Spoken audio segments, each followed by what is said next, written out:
Assalamualaikum warahmatullahi wabarakatuh. Waalaikumsalam warahmatullahi wabarakatuh. Selanjutnya, di sini kami akan menjelaskan mengenai materi etika dunia siber.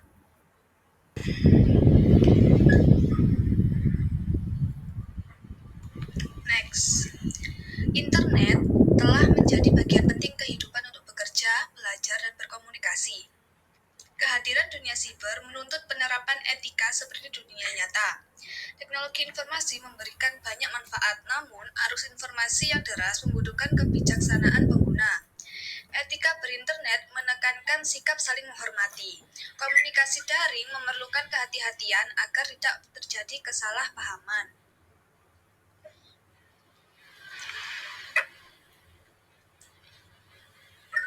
Selanjutnya ada acuan etika online Indonesia. Pada September 2011, Komunikasi Online Indonesia merumuskan acuan etika internet. Internet bisa membawa manfaat tetapi juga berisiko menimbulkan masalah hukum. Pengguna dihimbau bijak menggunakan internet. Acuan ini bersifat umum dan bebas diadaptasi.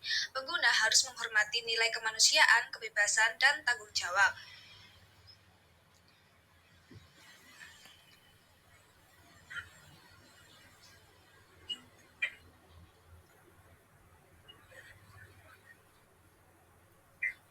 Selanjutnya yaitu ada pedoman komunitas di media sosial.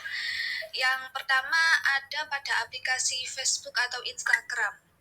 Nah, pengguna hanya diperbolehkan membagikan foto dan video yang diambil sendiri atau dirinya berhak untuk membagikannya.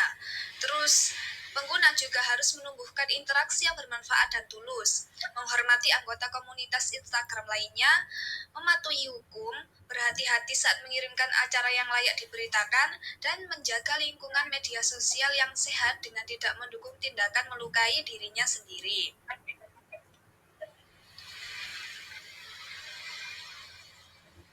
Selanjutnya, pada aplikasi YouTube, dilarang mengunggah konten seksual atau ketelanjangan.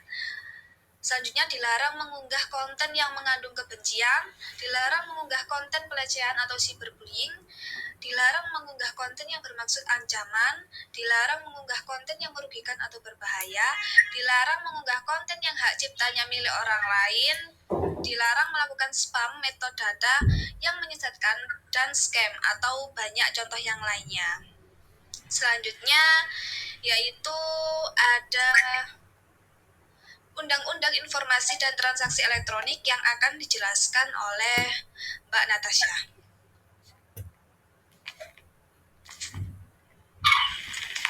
Selanjutnya ada Undang-Undang Informasi dan Transaksi Elektronik.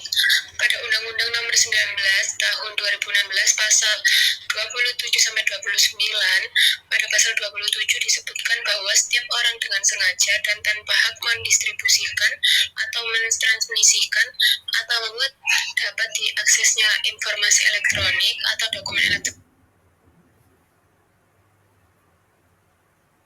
elektronik yang memiliki muatan melanggar kesusilaan, perjudian, penghinaan atau pencemaran nama baik, dan juga pemerasan atau pengancaman. Next.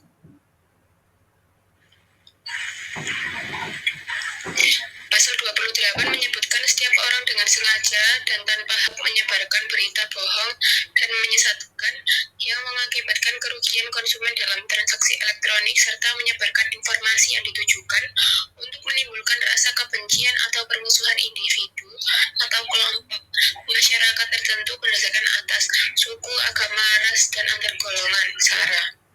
Next.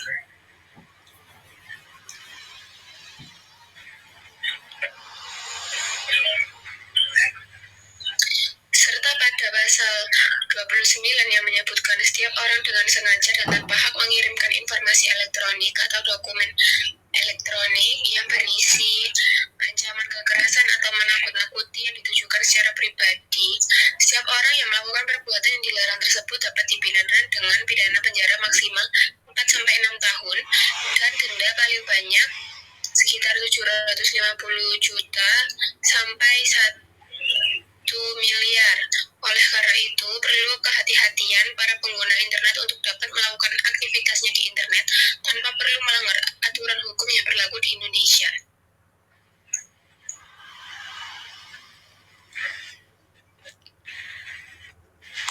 Selanjutnya akan dijelaskan oleh Mbak Dinda.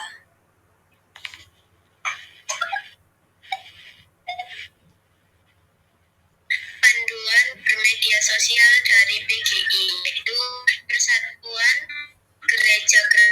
Gereja Indonesia, yang menerbitkan buku panduan yang berisi tips kebijakan bermedia sosial antara lain: kreatif berteman, interaktif bukan pasif, hindari mengumbar kehidupan pribadi, kenali ciri-ciri hoax atau berita bohong, atur privasi akun media sosial Anda, swafoto yang informatif, bagikan pandangan politik secara bijak dan santun, dan wartakanlah damai.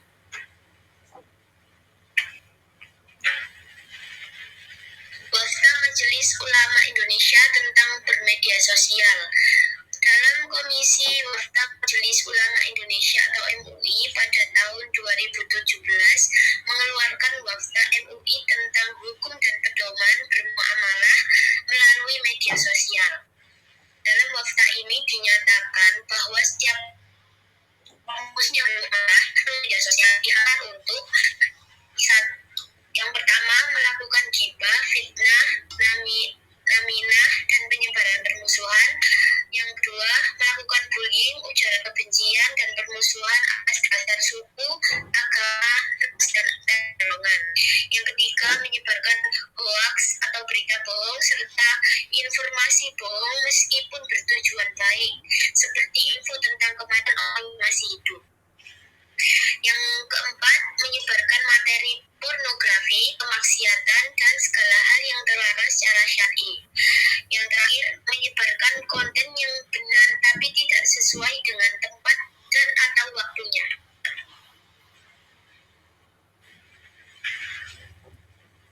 Yang harus diperhatikan dalam beretika dalam dunia siber sebagai berikut: menghargai orang lain selayaknya di dunia nyata, kita juga harus menghargai orang lain di dunia siber. Apa yang kamu posting atau unggah merupakan cerminan dari diri kamu sendiri. Pikirkan segala sesuatunya sebelum kamu mengunggah tulisan, foto, video, dan sebagainya di internet. Jangan mengunduh konten bajakan di internet. Jangan melakukan kegiatan, jangan mengambil gambar tulisan kutipan orang lain seolah-olah itu milik ide kita sendiri. Hargai privasi dirimu dan orang lain. Jangan umbar-umbar data pribadi internet dan mengunggah foto data pribadi orang lain internet. Dan yang terakhir, berpikir kritis untuk dapat menepis mana informasi yang benar dan informasi